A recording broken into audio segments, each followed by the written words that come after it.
ঝিনাইগাতি উপজেলা সদরের শতাধিক ঘরবাড়ি। এ নিয়ে বিস্তারিত জানাতে ঝিনাইগাতি সদর থেকে যুক্ত হচ্ছেন জাহিদুল খান সৌরভ। সৌরভ, বন্যায় পানি কমতে শুরু করেছে কিনা আর কি পরিমাণে ক্ষয়ক্ষতি হলো জানাবেন।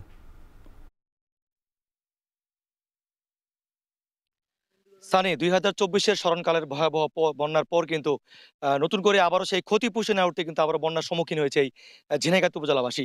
আমি যেখানে দাঁড়িয়ে আছি সেটি হচ্ছে ঝিনাইগাতি সদর ইউনিয়নের কালীনগর গ্রাম। আমার পেছনে কিন্তু আপনি দেখতে পাচ্ছেন যে বেশ কয়েকটি বাড়ি কিন্তু এখনো নির্মাঞ্চল প্লাবিত হওয়ার কারণে তারা পানিবন্দী হয়ে রয়েছেন। তো আমরা উপজেলা প্রশাসনের সাথে কথা বলেছি। উপজেলা প্রশাসন আমাদেরকে জানিয়েছেন যে এখন পর্যন্ত প্রত্যেকটি গ্রাম তারা পরিদর্শন করেছেন এবং ক্ষতিগ্রস্তদের একটি তালিকা তৈরি করছেন।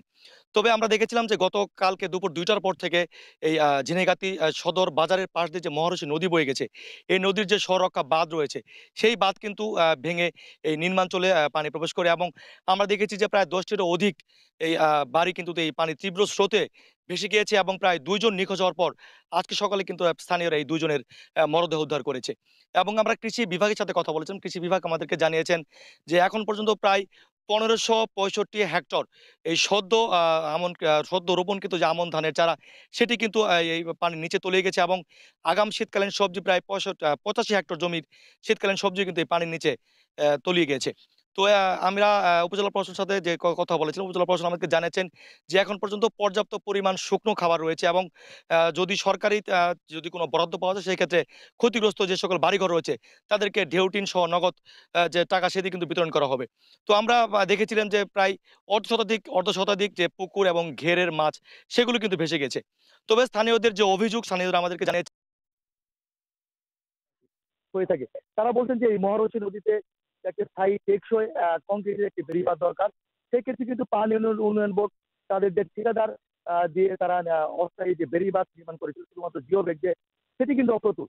তো স্থানীয়রা অভিযোগ করে জানিয়েছেন যে এইবার যে ঠিকাদার কাজ করেছেন সেখানে কিছুটা গাফিলতি ছিল এবং শুধুমাত্র জিও ব্যাগ ফেলে তারা কিন্তু তাদের দায় ছাড়া কাজ শেষ করেছেন।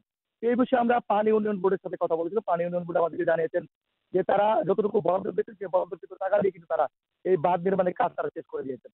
তবে এখন পর্যন্ত আমরা দেখেছিলাম যে শেরপুরে যে অন্যান্য যে বিভিন্ন যে নদী রয়েছে, ভুয়া নদী, সমস্যা নদী এবং যে মহারশী নদী, সেগুলোর পানি কিন্তু অনেকটাই কমতে শুরু করেছে এবং এখন পর্যন্ত আমরা খেয়াল করেছি যে পানি অনেকটা বিপদসীমার নিচ দিয়ে প্রবাহিত হচ্ছে।